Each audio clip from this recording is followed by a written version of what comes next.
Hi, I'm Willa Kaiser of the Caduceus Institute of Classical Homeopathy, and respiratory illnesses such as RSV, flu, and even COVID are on the rise right now in children. So this makes it a very good time to review some of our top remedies for children for cough and croup. In the old days, homeopathic doctors would emphasize three main remedies for children who have croup and croupy types of symptoms such as shortness of breath and cough. And these are the remedies that we will review today. First, we'll talk a little bit about the difference between croup and RSV. Croup is most often seen in young children and may include difficult breathing and a troublesome cough. The cough may sound almost metallic and come in waves or recur suddenly. The child may feel very anxious and panicked by this feeling of not being able to breathe, and of course the parents may be feeling that as well. Croup affects the upper airway and may include a swelling of the voice box, which is the larynx, and also the windpipe. So it's more of an upper respiratory condition. On the other hand, RSV can lead to a condition called bronchiolitis, which is an inflammation of the lower airways, the bronchioles, which are the small, very tiny airways. And when a child is suffering from bronchiolitis, the cough sounds like a wheezing, high-pitched whistling and is more on breathing out.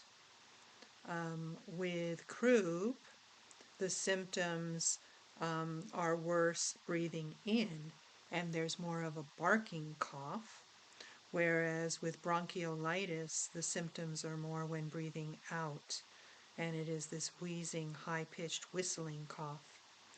Bronchiolitis can be a complication of RSV, which is normally a mild disease, but since the COVID pandemic, RSV has become more intense and severe, possibly due to the fact that there weren't a lot of viral illnesses going around for a while due to masking and social distancing. So now these viral conditions that used to be mild are becoming more severe. So both croup and RSV cause an inflammation of the airways. However, croup is more the upper airways, and RSV is more the lower airways. Either way, the child may feel very sick and miserable and frightened due to the breathing difficulties that these conditions cause. As I mentioned earlier, there are three main remedies that the old homeopathic doctors 100 years ago would have families keep on hand if a child developed any of these problems with cough and difficulty breathing. So we'll review them now, these three top remedies. The first remedy is aconite, which I've spoken about quite a bit already in terms of it being a very important remedy in the first stages of illness.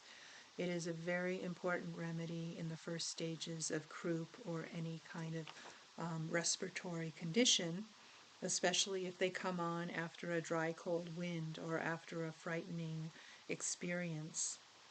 For example, a normally healthy child who goes out to play in cold weather without wearing enough layers, and then suddenly that night comes down with a high fever and a cough, those are very good indications for giving a dose of aconite.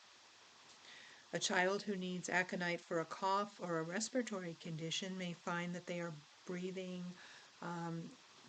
with difficulty, and there may be a hoarse, dry, croupy cough that comes on at night or especially after midnight. There may be a sudden fever and a hot feeling in the lungs.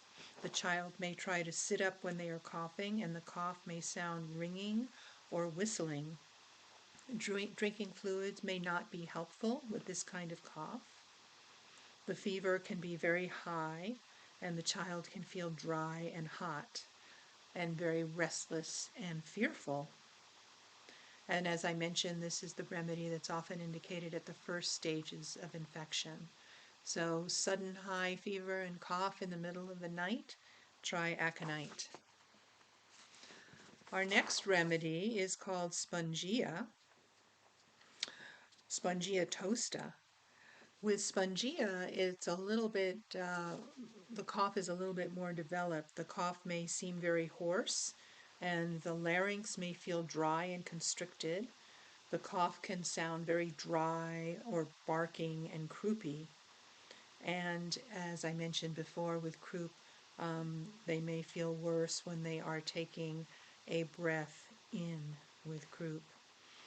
This remedy also can help when the cough comes on after midnight. So if aconite doesn't work, then the next remedy to try for this kind of cough is Spongia. There may be a sensation of a plug in the larynx, and there may be some noticeable improvement after eating or drinking, especially warm drinks. Spongia can also occur, this kind of cough can occur after a dry cold wind. So as I mentioned, if aconite's not working, next remedy to try for this kind of cough is Spongia. But usually there isn't as high a fever as there is with aconite. The first symptoms may be a roughness and dryness of the mucous membranes, which lead to sneezing. Generally, a Spongia cough is deeper and slower in onset.